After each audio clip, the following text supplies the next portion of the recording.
अस्सलाम वालेकुम, मेरा नाम इकरा नफीस है। मैं clinical psychologist, speech and language therapist हूँ। आज मैं आपकी जहनी सेहत को बेहतर बनाने के लिए जो बात करूँगी वो है एंजाइटी, घबराहट, परेशानी। इस एंजाइटी जो है दो तरह की होती है, नॉर्मल फिजियोलॉजिकल और क्लिनिकल। नॉर्मल फिजियोलॉजिकल में आपको डॉक्टर्स की ज़रूरत नहीं होती। इसमें जो है before any test, before presentation, before any interview जो है स्टूडेंट्स को प्रॉब्लम होती है, एंजाइटी और घबराहट होती है।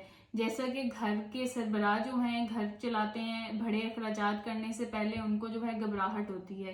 क्लिनिकल में देखा जाए तो इसमें आपकी normal routine, daily life routine disturb होती है। वर्क प्लेसेस पे घबराहट, परेशानी की वजह से आप अच्छे तरीके से अपने काम जो हैं वो नहीं करते।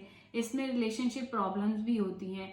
क्लिनिकल में इसकी जो अलामात हम देखें, एंजाइटी की, घबराहट की जो अलामात हैं सर से लेकर पाँव तक चलती हैं।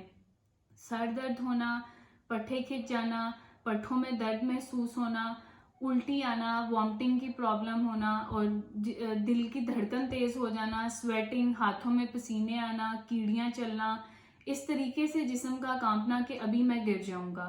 इसमें जो है इसकी ट्रीटमेंट, अगर हम इसके ट्रीटमेंट पे बात करते हैं तो हम इसको with the help of medication भी ट्रीट करते हैं। साइकोथेरेपी के जरिए मेंटल हेल्थ प्रोफेशनल्स इसको डील करते हैं। Life modification, life style improve करके भी हम इसको बेहतर बनाते हैं। ये चूज आपने करना होता है कि हमने इसको किस तरह से लेके चलना है। इस एंजाइटी, घबराहट को अब हमने किस तरह से इसमें से निकलना है, इसमें से किस तरह से कॉप अप करना है। Thank you.